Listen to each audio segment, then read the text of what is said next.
Hello, I'd like to introduce Northumbria University and Newcastle Business School to you today. My name is Dr. Lavinia Wilson-Yulden and I'm the Hong Kong Partnership Coordinator. I have a few slides to explain a little bit more about Newcastle Business School, and also the range of programs that you can study with us in Hong Kong. So this is where we're based at Northumbria University.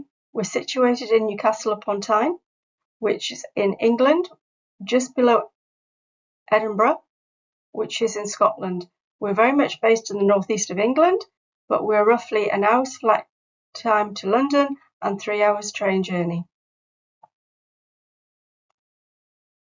We have a very long history at Northumbria University. We started in 1880 as Rutherford College, and we've gone through various different changes in terms of our establishment.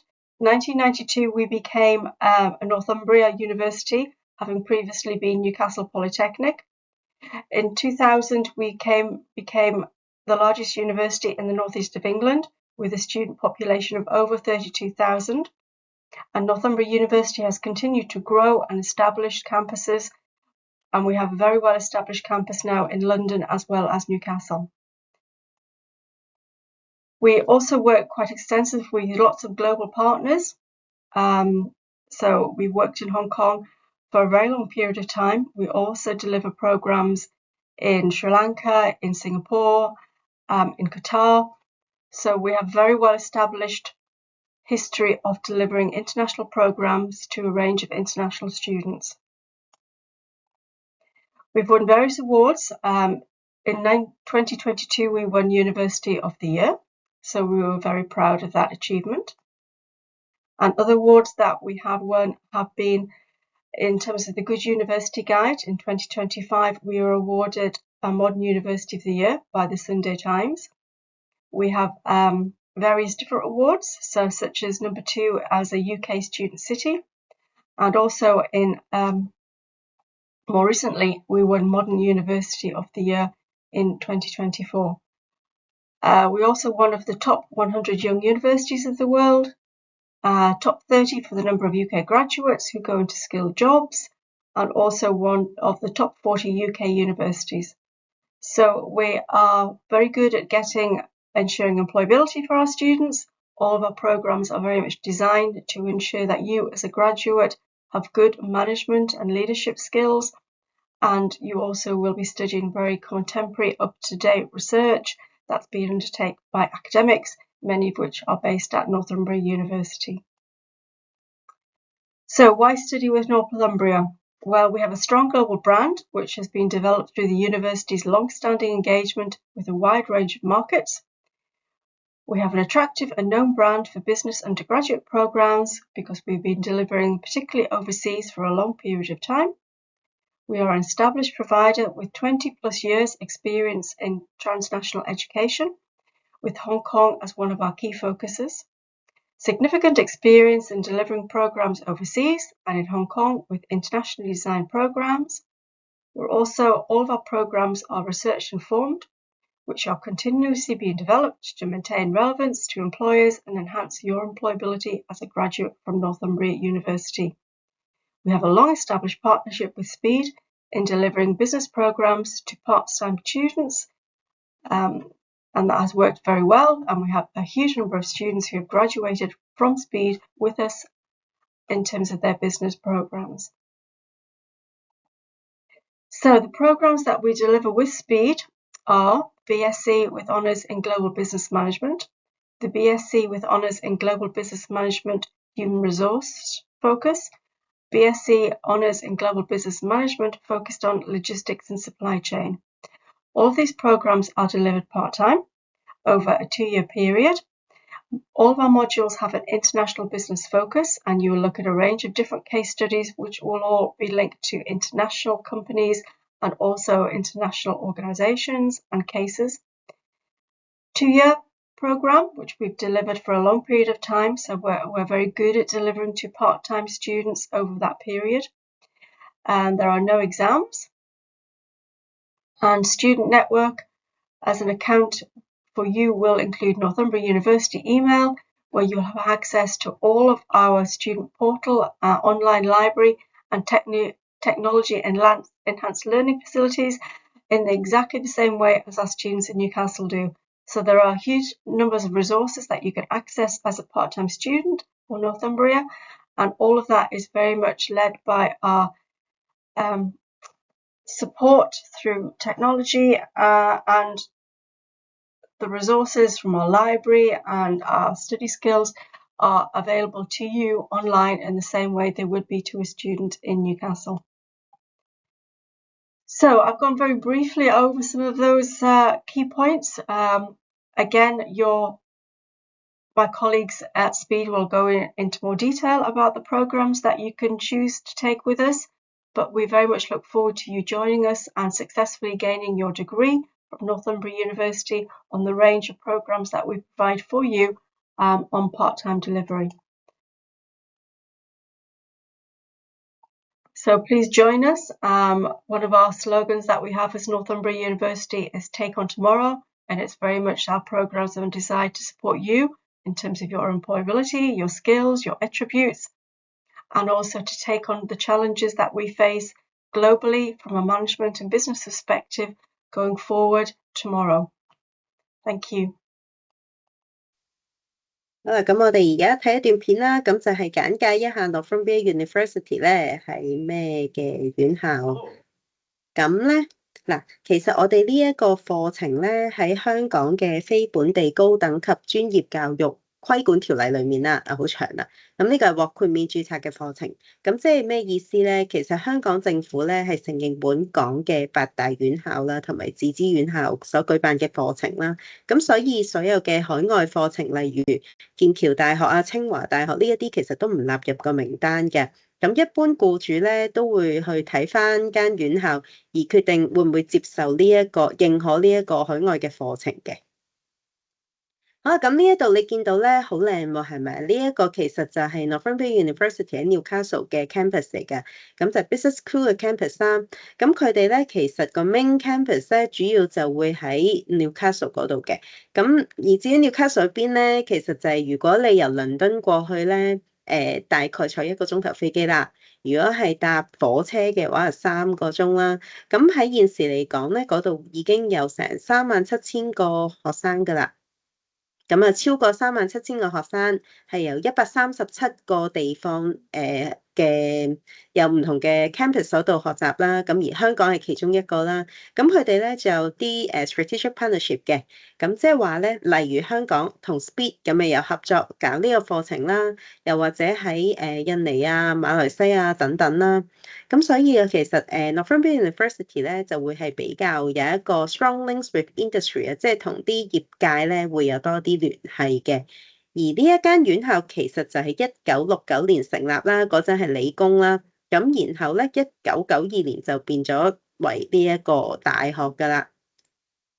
好，咁我哋叫 Northumbria University 做 NU 啦，簡介。咁其實佢就係比較做得多 research 嘅，咁而且都會係 business focus， 即係話咧佢係學以致用嘅，同埋好專業㗎啦。咁其實喺呢一個院校咧個聲名都幾高嘅。頭先阿 Tom 都有講過啦，係咪？咁啊喺英國嘅大學裏面咧，佢喺 Complete University Guide 2025年嘅已經係排34位㗎啦。咁啊，佢喺7年最近嗰7年咧，其實係升咗20個升咗20位嘅，咁啊，所以升得好犀利㗎啦。好啦，咁另外咧，仲有啲乜嘢特別嘅資料要知道咧？揀院校、揀學校讀書嘅時候咧，其實都要睇返佢嘅排名嘅。咁喺Graduate Business Startup 裏面咧，係喺英國排頭5啦。咁而Number of Graduate Entering Professional Employment 即係喺專業嘅範疇嗰度工作嘅畢業生係頭25位嘅。咁另外就係 UK for Research Power 係頭25位啦，係啦。咁仲有呢一個 Complete University Guide， 咁你見到有啲科目咧排頭10，有啲排頭20嘅。好，咁另外仲有就係佢哋嘅畢業生啦。咁啊，其中一個畢業生咧都幾犀利嘅。咁啊喺讀 Design for Industry 啦。咁佢就喺Apple 裏面咧曾經做過 Chief Design Office officer 嘅，咁包括設計iMac 啊、iBook 啊等等啦。咁佢而家咧就喺 Royal College of Arts 嗰度任教嘅。咁亦都呢一間 NU 其實喺 UK University of the Year 2022年咧都有好高嘅排名嘅。咁2025年啦，今年咧就會喺 The Times and the Sunday Times 嗰度作為一個 Modern University of the Year。嗱，另外就係我哋嘅院校 Speed 啦，同埋 NU 咧嗰個 Business School 咧都會有攞得呢一個認證嘅 AACSB。其實 AACSB 咧係一個好似商院校嘅 QMIC 認證咁啦。咁佢哋咧喺Business 同埋 Accounting 兩個 program 有一個雙重認證嘅，得到呢個 AACSB。其實就好少院校咧係攞到呢一個排名嘅。咁所以 Speed 同埋 NU 其實都係攞到呢個認證㗎啦。而 Speed 咧亦都係香港嘅自資院校裡面第一間獲得呢個 AACSB 嘅認證嘅。好啦，咁呢度你會見到啦，我哋嘅畢業禮咁就係喺香港理工大學裡面嗰個賽馬會綜藝館嗰度舉辦嘅。咁啊，過往嘅畢業禮嘅情況啦，呢一個係咁仲有咧，我哋其實畢業生嗰個畢業證書，你會見到右手邊嗰個 sample 啦，咁會同喺 NU 畢業嘅同學嘅畢業證書係一模一樣嘅，就係呢一個樣啦。我哋叫沙紙啦，係咪叫畢業證書啦？咁好多同學其實都會揀選畢咗業之後做多幾年嘢，又或者咧係直接再搏上去讀 master degree 嘅碩士課程嘅。咁有啲同學入到 PolyU 啊，入到 CU 啊等等啦。咁而我哋 assessment 啦，即係做功課嗰方面咧，其實係用啲咩評分嘅咧？嗱，我哋只會係100% coursework 嘅。咩意思咧？如果你喺呢2年內完成順利畢業嘅話，嗱，我哋講咗好多年㗎啦，咁都唔會有考試嘅，暫時都未有考試住嘅。咁我哋會點樣評分嘅咧？咁就係透過 individual assignment 啦、個人習作啦，仲有 group presentation 啊、group report 啊，仲有陣時有啲 online quiz 啊，俾同學去完成嘅。咁就作為每一科嘅評分標準啦。咁而過往嘅同學 graduation ceremony 咧，即係嗰個畢業典禮咧，其實就喺香港搞嘅。咁同學係可以選擇會唔會飛過去 Newcastle 嗰度去行畢業禮嘅，係可以嘅。不過暫時嚟講咧，都未有一個同學去申請喺嗰邊辦畢業禮，因為你喺香港畢業嘅話，你會有你自己嘅同學仔啦，咁咪會開心啲啦。好啦，咁喺 NU 我哋喺 Speed 裡面搞嘅 program 咧，其實自2003年咧已經搞㗎啦，搞到而家2025年啦。咁我哋咧已經有累積超過5700個畢業生㗎啦，喺我哋 Speed 呢一度。咁92% 嘅畢業生就話我哋呢一個課程咧，係好有用啊，同埋非常有用嘅，對佢哋嗰個職業嘅發展。咁另外，我哋其實都會有一啲 scholarship 啦、啲獎學金啦，咁去鼓勵翻成績優異嘅同學。咁啊，每一次咧，其實都會喺你入學之後咧，都會知道究竟幾時會有呢一個機會㗎啦。好啦，嗱，我哋嘅 study mode 其實係 part time 嘅，我哋冇 full time 嘅班啦。咁 part time 嘅話咧，大部分啦，基本上都會喺 weekday evening，星期1至5上堂嘅。咁而星期6嘅晏晝或者夜晚啊，通常係晏晝啦，會有一堂我哋叫 research workshop。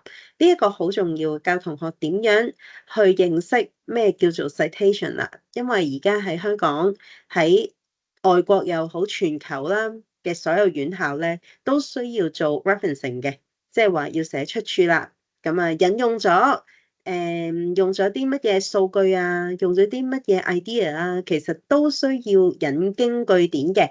咁我哋叫 in-text citation。咁啊，會喺嗰個 research workshop 嗰度額外教同學去做嘅。咁同埋仲有用下教你哋用下我哋嘅 library 點樣揾資料啊等等啦。咁我哋嘅 study mode 咧就係2年嘅，2年完成㗎啦。好啦，咁 undergraduate 即係其實我哋3個 program 咧叫 GBM 啦，咁呢3個 program 其實都係好着重理論嘅實踐嘅，咁所以同業界嘅聯繫咧好有關係，我哋會有好多 case study 啦，個案嘅分析啦，亦都會有啲 individual assignment，其實係關於某一啲公司嘅分析啦，咁所以呢一個會掌握到你哋嘅專業啊，或者係管理嘅技巧嘅。好啦，咁我就係第一個呢一個Global Business Management 嘅 Program Leader Dr. May Lau，呢個中文我哋叫全球商業管理啦。好啦，咁呢個全球商業管理咧，其實都希望同學有一個 global outlook 嘅。咁其實3個 program 都一樣噶啦，希望同學可以咧知道世界發生緊啲咩事啦。另外咧都有一個 local flavor 或者係 local 嘅 understanding 嘅，因為嗱，咁因為我哋啲資料，其實我哋啲課程嘅所有嘅 PowerPoint 啊、啲 notes 啊，都係英國嗰邊去做噶啦。咁當然啦，教嘅老師咧，佢都會根據翻同學嘅需要，咁啊，除咗用佢哋嘅例子之外咧，都會加插一啲本地嘅例子，希望同學可以更加容易去理解到嘅。嗱，好啦，首先我哋呢個 program structure 係點嘅咧？所有嘅 program 都係噶啦，讀2年 ，Year 1、Sem 1、Sem 2、Year 2、Sem 1、Sem 2，咁啊分做4個學期，我哋冇暑假嘅，冇暑 Sem 嘅。好，咁啊第一年嘅第一個 Sem 將會喺9月尾開學噶啦。咁我哋見到咧，呢一度係咪有 Transforming Self and Organization 第一科啦，係咪？第2科 Career Development 咯喎，咁即係話每一個 Sem 讀2科嘅，而呢一科 Career Development 咧嘅 Part 1 of 2同埋 Part 2 of 2咧，即係話呢一科係橫跨2個 semester 讀1年嘅。咁同學讀完第2年，讀完第2個 module 啦，即係 Part 2 of 2之後咧就要交功課噶啦。好啦，跟住你見到 Contemporary Business Inquiry 都係喎，有 Part 1、Part 2嘅喎，即係話又係橫跨2個 semester 嘅，所以呢度加埋係讀1、2、3、4、5、6。讀6科嘅，咁呢一個6科我哋有冇 exemption 咧？其實係冇嘅。如果你話我以前 High Dip Asso 好似讀嗰啲類似嘅科喎，可唔可以豁免啊？咁其實就唔得㗎，因為我哋呢一度咧係叫做讀 degree 嘅最後嗰2年嘅課程啦。咁我哋叫 top of degree 啊嘛，咁所以咧就冇得豁免㗎啦，就要讀晒呢6科嘅。而至於呢6科咧，其實點解我會有呢一啲紅色嘅箭嘴啊 HRM 啊，咩意思咧？即係話，例如呢一科第一科 Transforming Self and Organization HRM 嘅同學都需要讀嘅。嗱，而呢一科講啲咩嘅咧？其實就係講緊而家好多傳統嘅企業啦，佢哋營運模式上面咧都遇到一啲問題嘅，咁因此係需要轉型去一啲新思維嘅管理啦。咁呢一科就係講類似呢啲嘢啦。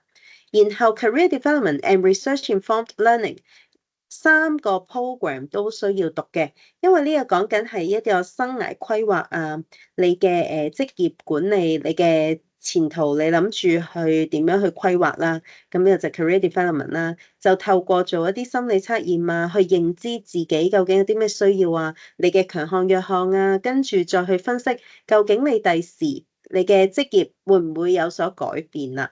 即使而家同學都係 part time 啦，讀 part time 即係話大家都有份工啦。咁但係咧都有機會轉軚噶嘛，係咪啊？讀完畢咗業之後，有機會會轉做第二行噶嘛。咁所以咧呢個你可以分析一下，決定一下啦。好啦，Year 1 Sem 2咧就係叫做 Digital and Data Driven Marketing 嘅。好啦，咁市場學上面咧其實有好多種類啦。咁我哋呢一個唔係 general 嘅 marketing 嘅，係主要講緊 digital 嘅 marketing，即係話咧，其實而家個個手機不離身啦，係咪？個個都每日都玩手機㗎啦。咁所以咧，而家嗰個廣告嘅渠道啊、promotion 宣傳啊，都會係透過數碼嘅形式㗎啦。咁即係透過 YouTube 啊、social media 啊，有唔同嘅渠道啦。咁所以呢一度咧就主要係講 digital 嘅。咁而今個 sem 我見到同學仔咧做嗰份功課係關於 KFC 嘅，佢哋要代表 KFC 咁就去諗一啲 social media campaign 啦。咁所以咧都係貼近翻而家個社會發生緊啲咩事嘅。好啦，跟住喎。Year 2 Semester 1就係第一科 Responsible Strategy。嗱呢一科咧，其實3個 program 都要讀嘅喎。點解咧？因為而家都好興，成日都講 ESG 啦，係咪 Environment, Social and Governance？咁啊，環境保護啊、社會管治呢3樣嘢啦。咁其實佢哋嚟自咩嘅咧？嚟自 Sustainability 啊，嚟自 CSR Corporate Social Responsibility 嘅。咁所以每一個企業其實都需要有一個社會責任嘅。咁啊喺策略上面都需要考慮呢個因素啦。跟住就係 Contemporary Business Inquiry Part 1、Part 2啦。呢一科其實等於大學所讀嘅 Final Year Project， 即係話同學需要自己諗一個 topic 啦。咁呢個模式咧，上堂係會 workshop 嘅形式嘅，咁會有老師去帶住同學仔去諗自己嘅 topic 啊，跟住咧自己去寫翻一個幾千字嘅論文嘅。咁啊唔使擔心，個個都做得到嘅呢一個。好啦，咁然後 project management 啦 Year 2 Sem 2。嗱呢一科其實咧講緊咩叫 project 啫 ？project 有細有大啦，公司搞嘅一個 annual dinner 可以係個 project 啫，一個 wedding party 可以係一個 project 啫。而至於港鐵嘅一個鐵路嘅成條鐵路嘅完善嘅進行都係一個 project 嚟嘅。咁所以有大有細啦，或者搞一個奧運都係一個 project 嚟嘅。咁啊，關於 project management 啦，好啦，咁咧呢一度其實就係有6科啦。咁每一個 program 都會係6科嘅。好啦，咁我係呢一位劉榮美博士啦。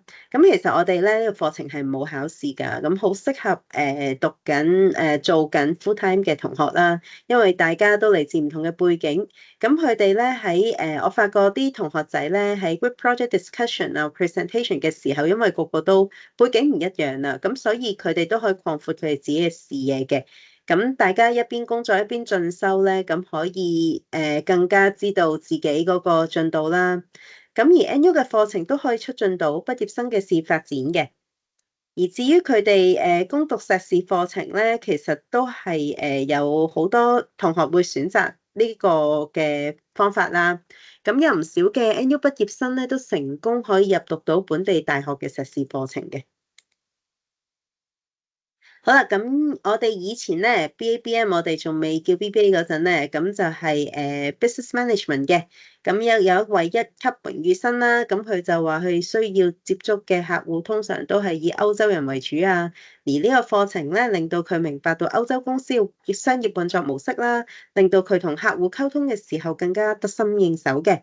另外佢所獲得嘅物流知識，亦都可以喺工作上面實踐嘅喎。咁所以我哋咧都係貼近社會嘅走勢嘅，咁係會應用方面咯，應用比較多啦。咁另外一位同學啦 Kiko，咁佢就話吸取咗一啲管理嘅知識，同埋提升職場競爭力而報讀課程嘅。咁而家嘅佢就唔似以前咁，一旦遇到問題就揾上司嘅意見啦，而能夠主動咁樣提出一個解決方案嘅。咁所以咧，我哋嘅科目其實都係着重希望同學可以練習到一個溝通嘅技巧啊、思考嘅模式啊、解決問題嘅方法啦、problem solving skill、critical thinking skill 呢一啲好重要嘅。咁而我哋嘅課程其實咧都係慎思明辨，內容都係貼近職場嘅需要啦，引導到學生從多角度分析，令到佢更加容易去解決到個方案嘅。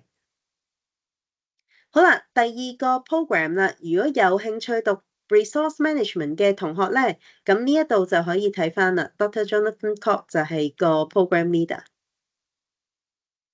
係啦，咁呢個 program 咧，其實都會係同另外嗰2個 program 一樣，都係以應用為主，都係有個 global context 啦。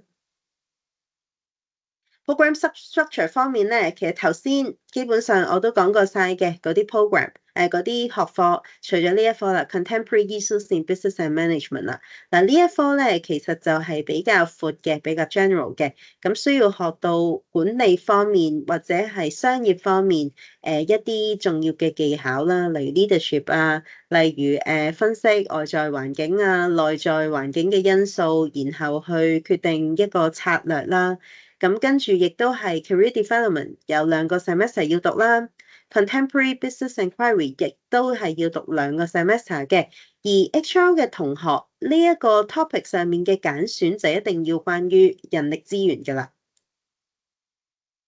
好啦，咁畢業生你完成咗咁多個學科之後，其實咧就會受到呢一個 HKI、HRM 認可嘅香港人力資源協會啦，咁啊成為佢哋嘅 associate member 嘅。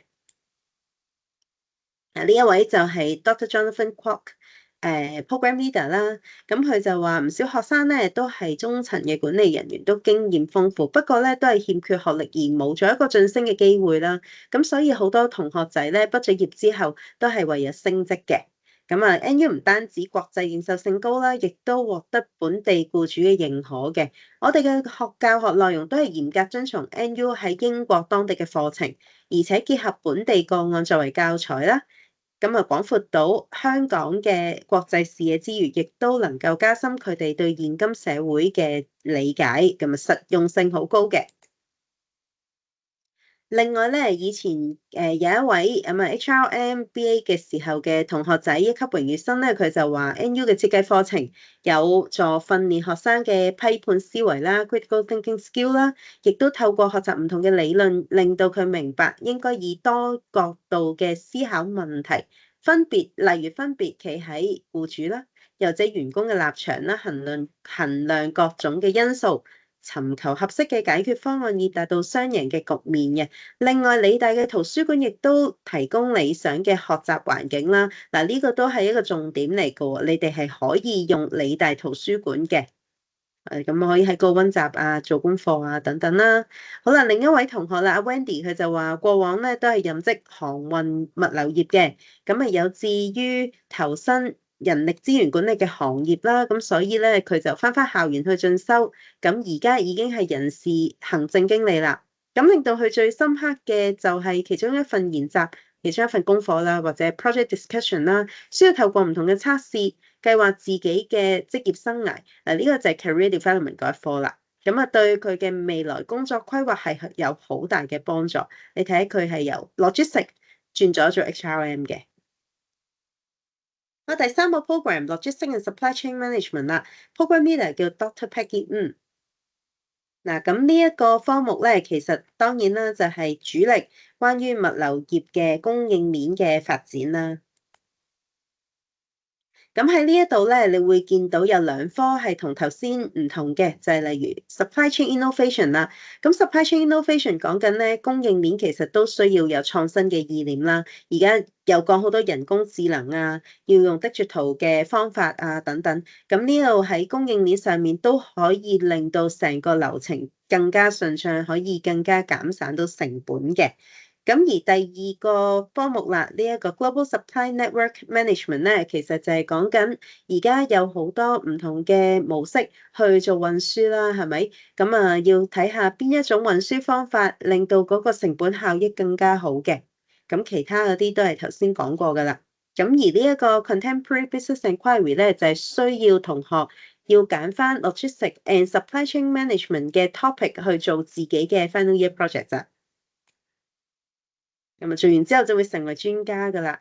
咁而呢一位 Dr. Peggy Ng 啦，就係 program leader 嚟嘅。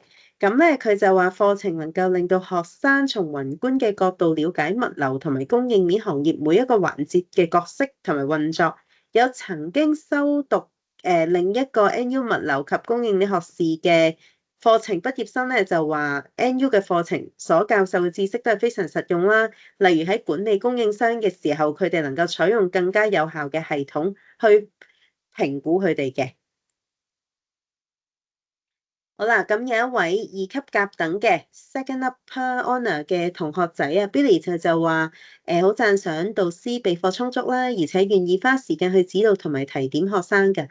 咁喺工作上面咧，佢都能夠應用到課堂所學到嘅物流知識啦，例如精簡物流嘅程序，以便提升貨倉運作嘅效率。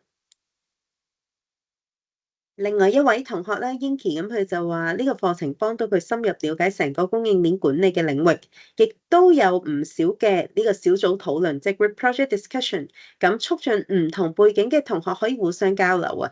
咁其實我哋嘅課程咧，呢3個課程都係嘅，有好多唔同背景嘅同學去揀選嘅，咁所以喺你哋交流去傾 group project 嘅時候咧，都可以擴闊眼界嘅。咁而傳統嘅考試對於在職人士壓力好大嘅，咁所以咧，我哋呢個課程唔需要考試咧，就會令到佢哋喺個人生活之間可以取得平衡啦。咁至於 learning support 方面咧，我哋會有 lectures 同埋 seminars 嘅，咁都會係我都會係我哋 PolyU Speak 嘅老師，又或者係而家現職一啲在職人員咁去教授一啲知識啦。咁課堂就會可能喺 PolyU 嘅紅磡灣嘅 campus，又或者係西九龍校園嗰度上堂嘅。咁我哋上堂之前就會再通知大家係邊個院校喺邊個地方上㗎啦。咁我哋咧其實會有一個 web-based learning materials 啦，即係話我哋所有嘅 PowerPoint 啊、teaching materials 都會放喺一個e-learning system 嘅。咁同學可以上堂之前咧 download 晒，睇咗先啦，然後先去上堂啦，做一個備課啦。咁另外就係可以去到享用到我哋嘅圖書館啦。咁例如你喺西九上堂嘅話，你可以用西九嘅圖書館啦，亦都可以用 PolyU 嘅圖書館嘅。嗱，咁你見到 PolyU Main Campus 嘅圖書館就係咁嘅樣貌㗎啦。咁啊有啲電腦可以俾同學，亦都有呢啲插電位啊，你可以自修嘅，你可以做功課嘅。咁有一啲同學仔咧同我講，佢個個禮拜六都去 PolyU Library 嘅，因為佢好中意喺嗰度做嘢。嗱，呢個就係 CPC 嘅 library 就係咁樣噶啦，都會有一啲一格格俾你哋做嘢嘅，都有啲房可以 book 啦。咁另外就係頭先我講過啦，我哋會有一個research workshop 啦。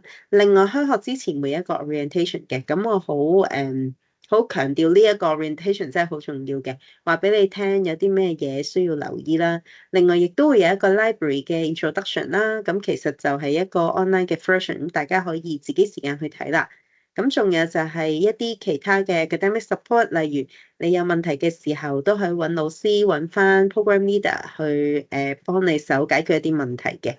咁但係咧好強調嘅就係讀到大學都係 independence learning 噶啦，大家都係大人嚟噶啦，咁所以獨立思考、獨立自己學習係非常重要嘅。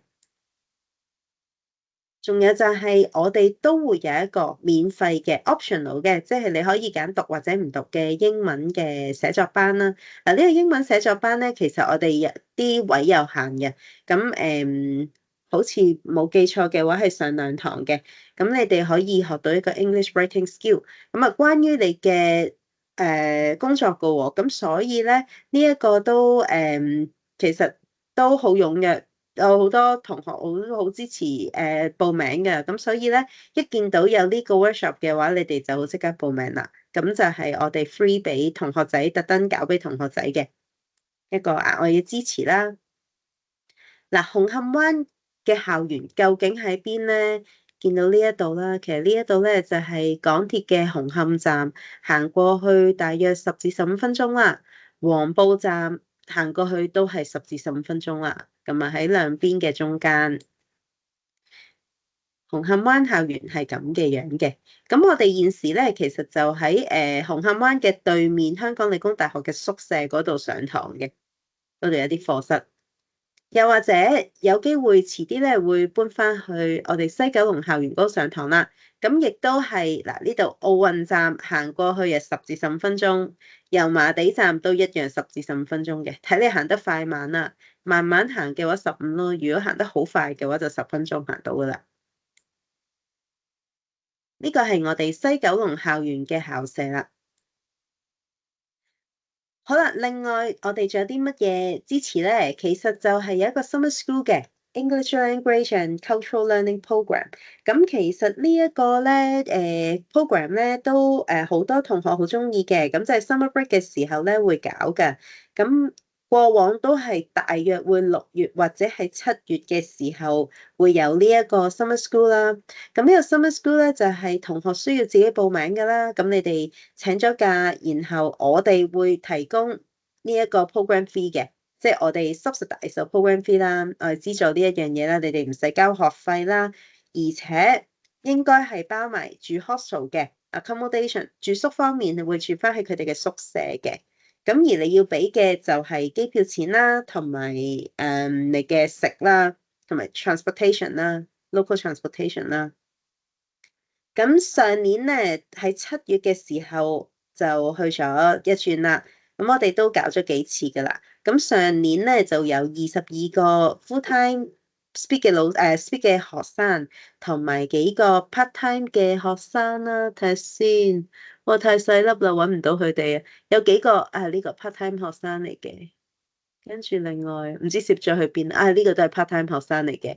咁有呢個都係3個 part time 學生，咁就其他 full time 學生咁去報名啦。咁當然如果你哋反應踴躍嘅話，我哋會俾你哋去先嘅，即係我哋嘅優先考慮會 NU 學生嘅。咁嗱，為期大約係12日到啦。咁就係會喺 NU Newcastle 頭先你見到好靚銀色嗰個 business school 嗰度上堂嘅。咁所以咧有機會嘅話都報名啦。咁就係7月頭至7月中啦，咁會有呢一個課程噶啦。咁所以咧你見到有 promotion 嘅時候，就試下問老細可唔可以俾你去啦。可以去嘅話就去啦，因為即係好難得嘅機會，可以去到外國嘅院校，好嘅感覺喺嗰度上堂做 exchange 咧，即係好唔同嘅。咁就係學一啲英文啊文化嘅學習啦。咁其實仲有咧，我哋就今年包埋去呢一個 Alnwick Castle 啦。咁就係拍 Harry Potter 嘅城堡啊個地方啊。咁有 one day trip 我哋包埋嘅，我哋俾錢嘅。咁仲有其他重要嘅事項啦，就係你哋喺 NU 讀嘅話咧，你係等於 speak 嘅學生嘅，而你哋所得到嘅 Parchment 即係嗰個畢業證書咧，就會同 NU UK 嘅學生所讀嘅3年 full time 課程嗰一張 cert 咧係一模一樣樣嘅，只不過係見到成績單上面額外分開嘅成績單，你見到係 PolySpeed 嗰度上堂嘅啫。但係你話畢業證書就會同 UK 佢哋嗰啲一樣噶啦。而我哋教授嘅語言咧，主要係英文嘅。咁啊冇考試啦，100% coursework 啦，咁就係交個人習作啊、group presentation 啊等等啦。而至於入學要求有啲咩咧？嗱，主要嘅學術上面，我哋需要 high dip 或者 associate degree 或者係 equivalent qualification。例如有啲同學可能讀咗一啲叫做 professional diploma。嗰一啲咧都有機會 OK 嘅，咁所以咧視乎 case by case 啊。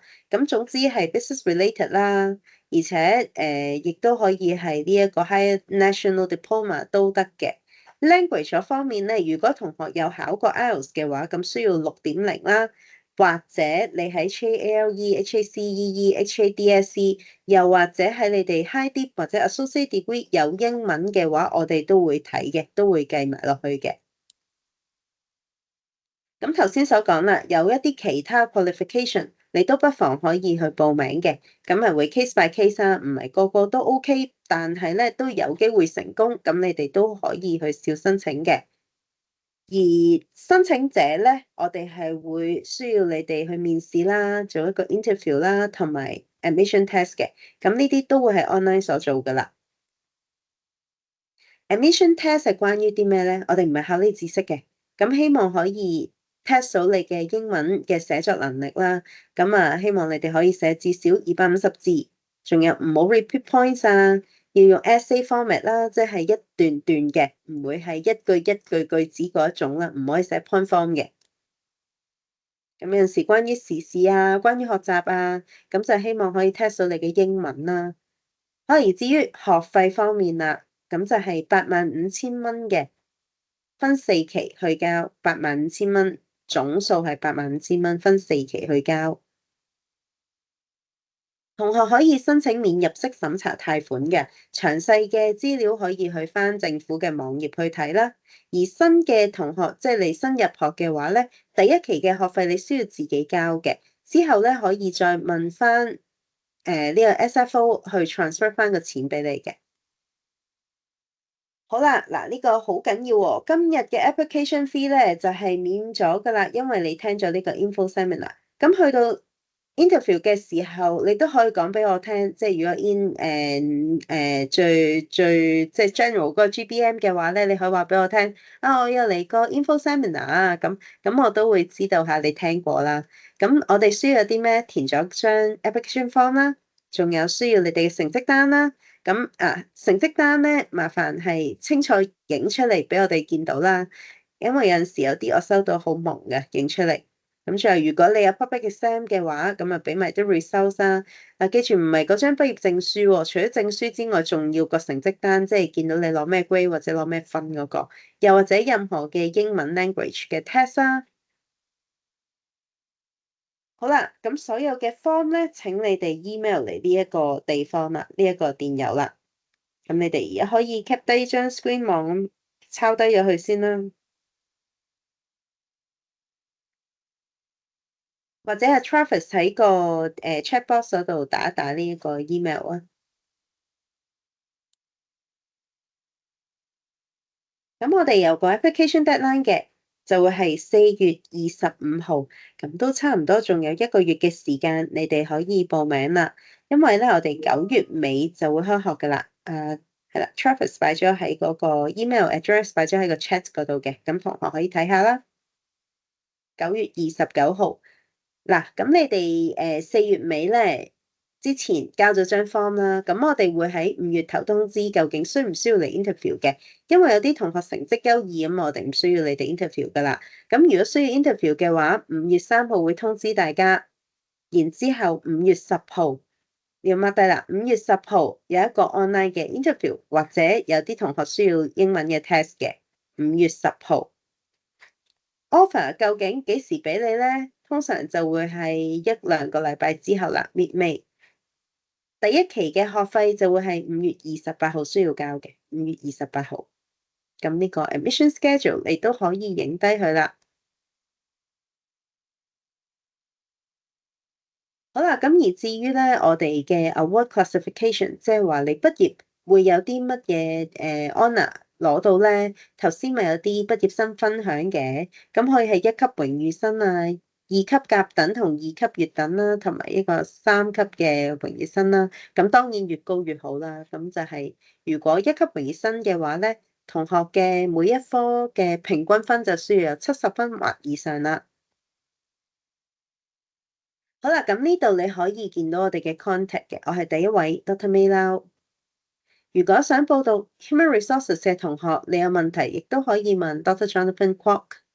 如果係 Logistics 嘅同學，可以揾 Dr. Peggy。咁我哋嘅 program page 可以喺呢度 scan 個 QR code 可以攞到嘅，又或者唔緊要，你哋可以之後再睇返啦。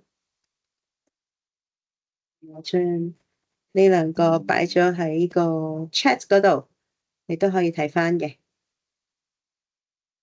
熱線咧37460360嘅。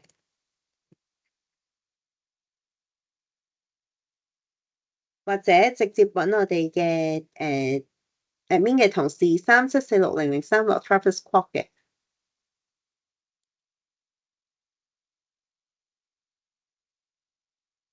好啦，咁就麻煩大家，你哋喺完之前咧，可唔可以 scan 呢一個 QR code？可唔可以幫我哋填一填份問卷咧？咁今日我所講嘅就去到呢一度啦。麻煩你哋幫手填一填份問卷啦。咁跟住有問題嘅可以而家問我啦。有冇人有問題想問啊？我見阿 Lily 打緊字喎。唔好意思，我而家掃緊 QR code，你等等啊。好啊。唔好意思啊，我有啲嘢想問一問㗎。係。係，因為咧，譬如好似我而家喺 CTU 度讀緊即即係讀緊 high dip 咁樣啦。咁但係其實我哋應該4月先至會完埋嗰兩科，最後嗰兩科。咁如果咁嘅 situation 嘅話咧，係咪真係應該今年報唔到即係可能speed 嘅 course 咁樣樣咧？其實應該講得切嘅，你4月尾完之後應該應該5、6 4月月。頭完咯，但係就佢應該未咁快有回收，係咯係咯。OK 啊，你可以照報名，然後我哋俾個 conditional offer 你咯。哦，好明白，唔該。係啦，咁去到你最後真係攞到成績單，我哋就會接受你個 offer 噶。好，唔該晒。唔該晒，再見。係，我見到有人舉手，你講啦。有冇問題想問？唔好意思，我想問下咧，學費嗰度5月28號俾第一期咧，咁係即係將個85000除4咁樣係咪？嘅第一期。Professor，你可唔可以幫手答呢個學費方面？係你好，我係 Travis，聽唔聽到咧？聽到。係係啊，冇錯啊，講得啱啊，你將85000除翻4咧，就係每一期嗰個學費。哦，好啊，咁即係第一期我就要月28號交，係咪？係啊，冇錯冇錯。好，唔該。 OK，唔該晒。係，唔好意思，我想問一個問題咧。我話我個仔咧，佢咧就今年24歲啦，咁咧佢咧就喺VTC 嗰啲讀嗰啲computer 嗰啲畢業嗰啲 diploma 畢業咁樣，但係佢讀唔讀得，可唔可以報讀呢個？如果 diploma 嘅話，淨係 diploma 冇其他係咪？如果 diploma 嘅話，可能就爭啲。同埋，如果佢 computing 有冇啲科目係 business 相關咧？應該就冇啊，應該係咯。如果一科都冇 business 相關，就有啲問啦。同埋加埋 diploma，如果 diploma 嘅話，我哋會要求同學可能有啲工作經驗先至會大啲機會咯。因為我哋係主要收係 level 3以上。哦，OK，好啊，唔該。係啦，即係反而我報讀就可以咯，係咪？係，你講多次。反而我做開嘢嘅報讀就方便就可以嘅。哦，OK，係啊，好啊，係啊，唔該係啊，做過嘢就反而好啲咯，因為叫做有啲工作經驗。因為如果就咁入嚟就讀我哋嘅 top up degree 嘅話咧，應該有機會係跟唔上嘅。好啊，唔該。係啦，仲有冇問題咧？請問，如果冇問題嘅話咧，咁我哋就去到咁多啦。